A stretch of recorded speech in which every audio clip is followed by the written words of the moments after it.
এই যে অনেক নামে বেনামে দৈনিক কালা পাতা, দৈনিক কাটল পাতা, দৈনিক লেবু পাতা, দৈনিক সিবা পাতা, অনেক পত্রিকা আছে না, দৈনিক বুয়া টিভি, হেমন টিভি, তেন টিভি, ফলানা টিভি, আর অনেক টিভি আছে না। বাংলাদেশের প্রায় ৮০% সাংবাদিকরাই সাংবাদিক না। সাংবাদিক শব্দটা উচ্চারণ করতে হলে মিনস জার্নালিস্ট। তো এই শব্দটা অর্জন করতে গেলে শব্দটা ব্যবহার করতে গেলে তার পিছনে অনেক যোগ্যতার প্রয়োজন হয়, এবং ইভেন কি আমরাও সাংবাদিক বলার যোগ্যতা সেটা আমাদের নেই। আমরা স্বাভাবিকত আমরা গণমাধ্যম কর্মী, যারা মাঠে ময়দানে কাজ করে, খবরের পিছনে দৌড়ায়, প্রতিদিন তারা বিভিন্ন প্রোগ্রাম কালেকশন করে, আমরা সবাই কিন্তু সংবাদকর্মী।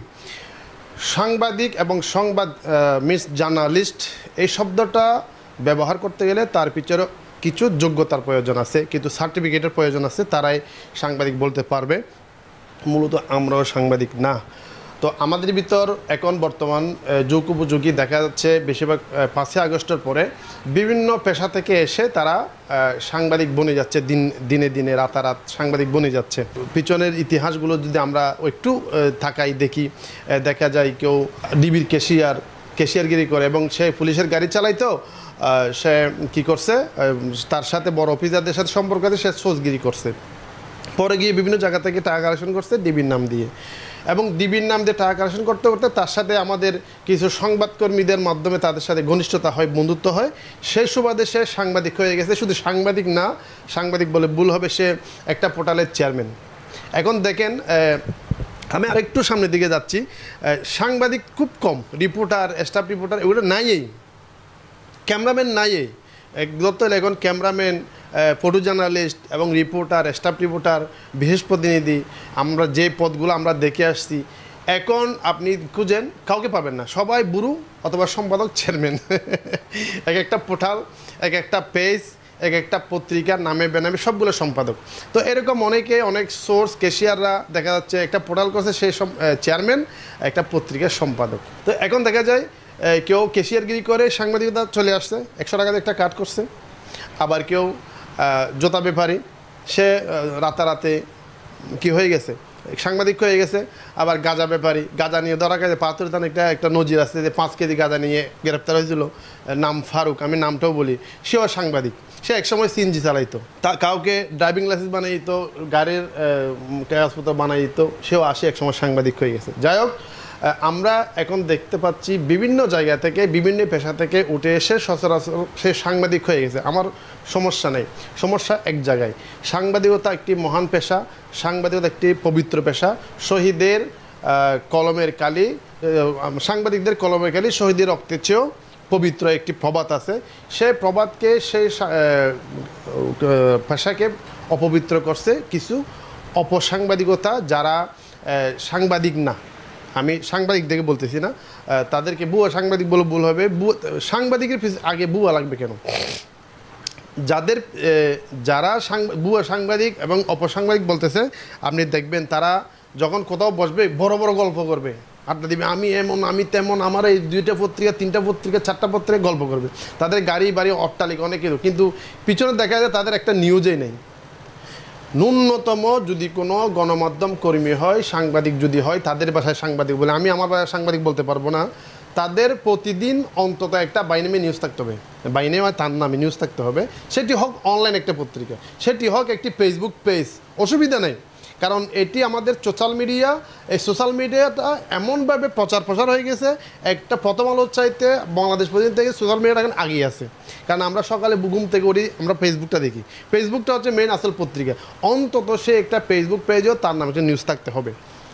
তো এরকম কোনো নিউজই নাই, কিছুই নাই, সেই সাংবাদিক, সেই রিপোর্টার। তো দেখবেন যে আপনার গাঁজা ব্যাপারী, মাদক ব্যবসায়ী, বিআরটির দালাল, ডিবি পুলিশের ক্যাশিয়ার, বিভিন্ন ধরনের মানুষগুলো সাংবাদিক। তাদের কারণে আমাদের সমাজটা নষ্ট হয়ে যাচ্ছে। সাংবাদিক যদি হয়, সাংবাদিকতা যদি মাঠে ময়দানে করে, তার বিরুদ্ধে মামলা হবে, হামলা হবে। যেমন কি আমার পিছনে 5-6টা মামলা আছে, এটা স্বাভাবিক। এটা চট্টগ্রাম শহরে যারা লাইভ দেখতে, তারাও কিন্তু কিছুক্ষণ পরে বলবে যে সাক্ষাৎকার পিছনে মামলা আছে। আমার পিছনে মামলা আছে, সবগুলো চাঁদাবাজি মামলা। যখন আমি আপনার কাছে রিপোর্টিং করতে যাব, আমি আপনার নিউজটা কভার করতে যাব, আপনার সাথে যখন আমার বনিবনা হবে না, নিউজটা যখন আপনার বিপক্ষে যাবে, আপনি আমাকে চাঁদাবাজি মামলা দেবেন, এটা স্বাভাবিক। সুতরাং একজন সাংবাদিক একজন গণমাধ্যম কর্মীর জন্য একটি চাঁদাবাদী মামলা প্রযোজ্য মানায়। কিন্তু যদি কোনো সাংবাদিক কোনো গণমাধ্যম কর্মী যদি ডাকাতি মামলা খায়, পাচার মামলা খায়, মাদক মামলা খায়, নারী নির্যাতন মামলা খায়, এটা প্রযোজ্য না। সাংবাদিকরা নারী নির্যাতন মামলা খাবে, সাংবাদিকরা মাদক মামলা খাবে। সাংবাদিকের জন্য প্রযোজ্য চাঁদাবাদী মামলা। একটা মানুষকে যদি আপনি সাংবাদিক যদি ডাকি আনি বলেন যে আপনি একটু আপনার নামটা লিখেন, হারাম লিখতে পারবেন, আমি হলপ করে বলতে পারবো। একটা বিষয় নিয়ে আপনি নিউজ লিখতে দিবেন, প্যারা লিখতে দিবেন, খোদার কসম সে লিখতে পারবে না, লিখতে পারবেন, তার কাছে যোগ্যতা নেই। কোনো দিন প্রাইমারি স্কুলের বারান্দায়ও যায় নাই, সেও সাংবাদিক। আমি আবারও বলি, সাংবাদিক শব্দটা ব্যবহার করতে হলে তার পিছনে কিছু সার্টিফিকেটের প্রয়োজন আছে।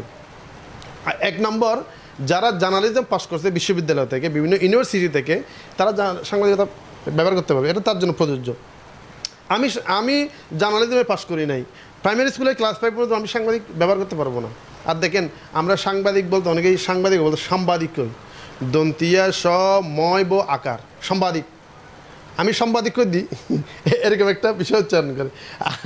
সাংবাদিক দন্তিয়া সয়াগাসা অনস্কার সাং বয়গার বা দর্শকের দিক সাংবাদিক উচ্চারণ করতে পারে না। এখন আমিও সাংবাদিক। যাক, আমাদের বাসায় আমি সাংবাদিক না, আমরা সবাই গণমাধ্যম কর্মী। আমাদের থেকে বেছে নিতে হবে চ্যালেঞ্জের মোকাবেলায় যে সাংবাদিক পরিচয় দিবে তাকে বসায় ইন্টারভিউ নিতে হবে। ইন্টারভিউ তাকে লিখতে দিতে হবে, তুমি লিখো। ফেসবুকে টাইপিং ওই যে মুখের ভাষা দিয়ে সবাই লিখতে পারে, কিন্তু লিখতে হবে। আমি এখানে এই যে এখন কিবোর্ড বাড়িতে অনলাইনে মুখে বললে টাইপিং হয়ে যায়, ওই টাইপিংয়ে আমার কোনো কাজ নাই। যেই লিখতে জানে সেই রিপোর্টিং করে, সে গণমাধ্যম কর্মী।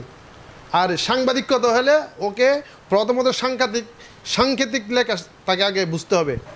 সাংবাদিক চিনার উপায় হচ্ছে যে একটা ব্যাগ থাকবে সবসময়, ব্যাগের মধ্যে কিছু নেই, ক্যামেরা কিছুই নাই, একটা ব্যাগ থাকবে, কি জন রাখবে আমি জানি না, ব্যাগটা 24টা ঘন্টা রাখবে, দিন রাত 24 তাদের ব্যাগের ঝুলানো থাকবে, কী রাখে সে আল্লাহ জানে।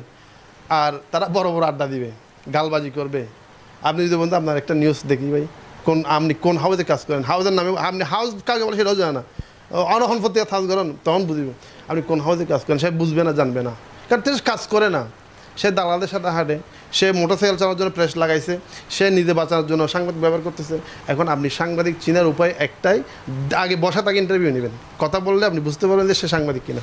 যারা আমরা আন্ডারগ্রাউন্ডের পত্রিকাগুলো বলি, প্রফেশনালি যে পত্রিকাগুলো আছে ওরা এগুলো করে না। যারা ঢাকা শহরে অনেকগুলো আন্ডারগ্রাউন্ড পত্রিকা আছে এবং আমাদের চট্টগ্রামও আছে।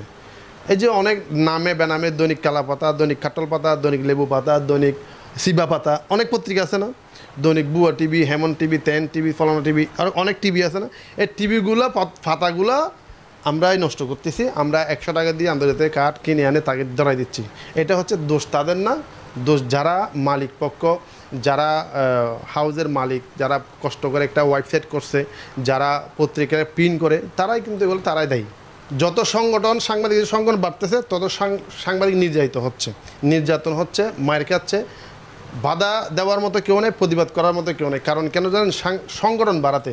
কারণ দেখা যাচ্ছে একজন সাংবাদিক বিভিন্ন সংগঠন, আমি আজকে যে স্ট্যাটাস দিয়েছি এই স্ট্যাটাসের মধ্যে লেখা আছে একজন সাংবাদিক 10টা সংগঠনের মধ্যে আছে, এবং শুধু সংগঠন আছে, সদস্য না, বড় বড় পদ নিয়ে আছে। কিন্তু দেখবেন যে কোথাও কিছু হলে তার কোনো খবর নেই, ওই যে তার অপরাধীর পক্ষে সে কিন্তু অবস্থান নেই। তো এই যে সংগঠনগুলো কোনো কাজ নাই, অকর্ম সংগঠন। যেই সংগঠন সাংবাদিকদের বিপদে, সাংবাদিকদের নির্যাতনের সময় পাশে দাঁড়াবে না, সেই সংগঠন দিয়ে চট্টগ্রাম শহর বলি পুরো বাংলাদেশে কোনো কাজ নাই। এরা হচ্ছে নামকে অবস্থা সংগঠন, মাথা বিক্রি করার সংগঠন, ক্র্যাশ ব্যবসায়ী বলে এদেরকে। ওই যে সম্মাননা দিবে, এই দিবে, সেই দিবে, তারপর সনদ দিবে বলে, এটা ক্র্যাশ ব্যবসায়ী সংগঠন বলে। আমি সংগঠনের বিরুদ্ধে কোনো মেসেজ দিতে চাচ্ছি না, আমি সংগঠনের পক্ষে মেসেজ দিব সবাইকে। যদি সংগঠন সবাই করে, সবাইকে এক হতে হবে, এক হয়ে সবাইকে কাঁধে কাঁধ মিলিয়ে সবাইকে একত্রিত হয়ে এবং সহজ সরল মনে আসতে হবে। হিংসা বিদ্বেষ ভুলে গিয়ে সবাইকে মাঠে থাকতে হবে এবং প্রথমত সাংবাদিকদের বিপদে সংগঠনগুলো থেকে এগিয়ে আসতে হবে। এবং কোনো সাংবাদিক যদি নির্যাতিত হয়, ক্ষতিগ্রস্ত হয়, তাকে আর্থিকভাবে সংগঠনের ফান্ড থেকে সহযোগিতা করতে হবে।